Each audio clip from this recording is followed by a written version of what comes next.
This is a movie review. అంటే ఎట్లా start చేయాలో నాకు తెలియదు. రివ్యూలు ఇవ్వడం చాలా కొత్త. ఒకప్పుడు అనుకునేవాళ్ళం అనమాట, యూట్యూబ్లో రివ్యూలు అప్లోడ్ చేద్దాము అని, అంటే మరీ అంత దిగజారిపోలేదు అని. But times change and yeah, నాకు మాట్లాడాలనిపించింది ఎందుకంటే సినిమా చాలా బాగుంది. It's very nice movie.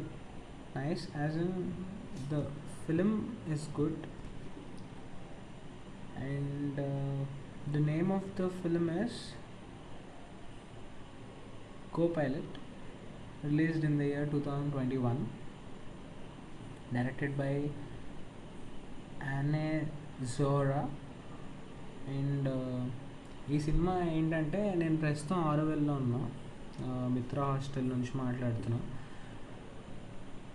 Cinema start చాలా బాగా అవుతుంది. ఒక కాలేజ్ బ్యాక్ డ్రాప్లో స్టార్ట్ అవుతుంది. జర్మనీలో ఒక కాలేజ్, మెడికల్ కాలేజ్, డైసెక్ట్ చేస్తూ ఉంటారు హ్యూమన్ బాడీస్ని. ఒక మెయిన్ ప్రొటాగనిస్ట్ అమ్మాయి అనుకుందాము. తను కెమెరా ఫోకస్ అయితే తన మీద ఉంటుంది. సో నేను ఎలాగైతే చూసినట్టు ఎక్స్ప్లెయిన్ చేస్తున్నాను, అంటే నా రివ్యూ కాబట్టి.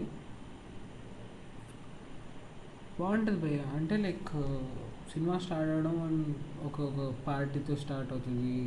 పులిహోర కలుపుతూ ఉంటాడు ఒకడు ఒక అమ్మాయికి, ఆ అమ్మాయి పడిపోతుంది.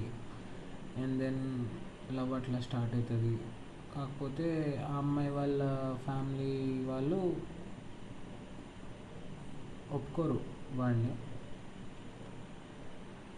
ఇది సెగ్మెంట్స్ ఉంటాయి అన్నమాట. ఇయర్ 1, ఇప్పుడు కాలేజ్ 5 years కాబట్టి సెగ్మెంట్స్ ఉంటాయి. Year 1, year 2, year 3, over the period of time story ఇట్లా ముందుకు వెళ్తూ ఉంటుంది. బేసిక్లీ వాడు డెంటిస్ట్ అవ్వాలనుకోడు, కాకపోతే డెంటిస్ట్రీ చదువుతూ ఉంటాడు జర్మనీలో. వాడి డ్రీమ్ ఏంటంటే పైలట్ అవ్వాలని. సో మన హీరోయిన్ పేరు వచ్చేసి అస్లీ, ASLI. ఒక బ్రైట్ మెడికల్ స్టూడెంట్ అనమాట తను. మనోడితో లవ్లో పడుతుంది. మనోడి పేరు వచ్చేసి సయీద్, అరబ్ నేమ్ అనమాట. సయీద్ మనోడి పేరు.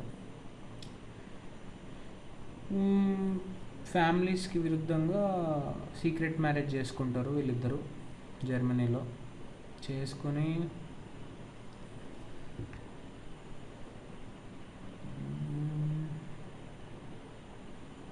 అంటే వాళ్ళ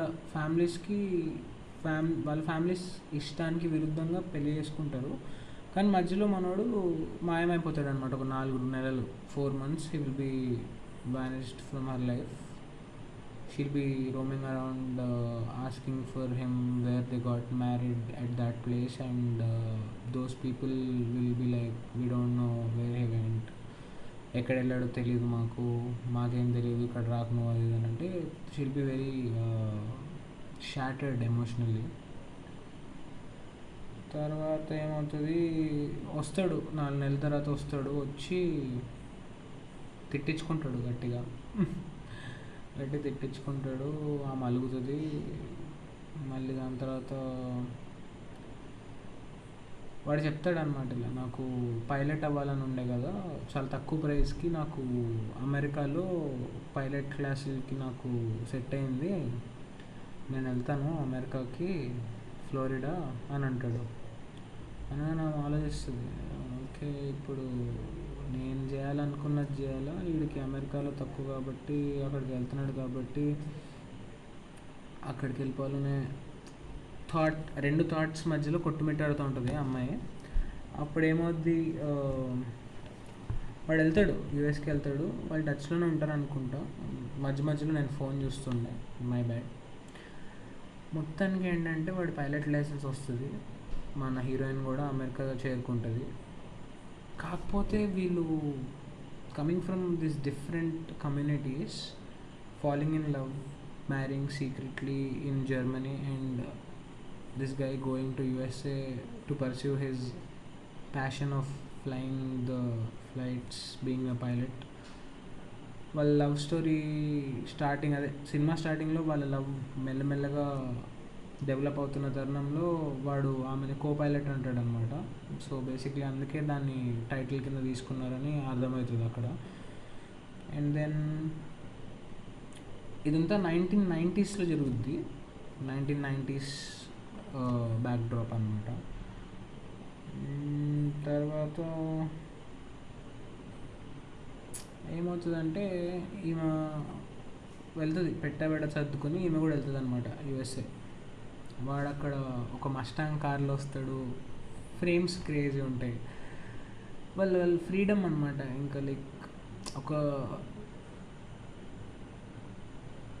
కంచు గోడ లాంటి సొసైటీ నుంచి యూఎస్కి వెళ్ళంగానే వీళ్ళు చాలా ఫ్రీగా ఉంటారు అన్నమాట, ఫ్రీ బర్డ్స్ లాగా. మీకు హెల్త్ కొంచెం బాగోదు, హాస్పిటల్లో ఉంటుంది. హాస్పిటల్లో ఉన్నప్పుడు సడన్గా బయట నుంచి సౌండ్స్ వస్తాయి అన్నమాట, ఏ సంథింగ్ హ్యాపెండ్ అది ఇది అని. ఒక న్యూస్ ఛానల్లో టీవీలో న్యూస్ వస్తుంటుంది హాస్పిటల్లో. ఏంటంటే మన it's based on true story ఇది. సో 2001 9/11 బాంబ్ బ్లాస్ట్, 2 బిల్డింగ్లు ఫసక్ అయిన టైం అన్నమాట అది.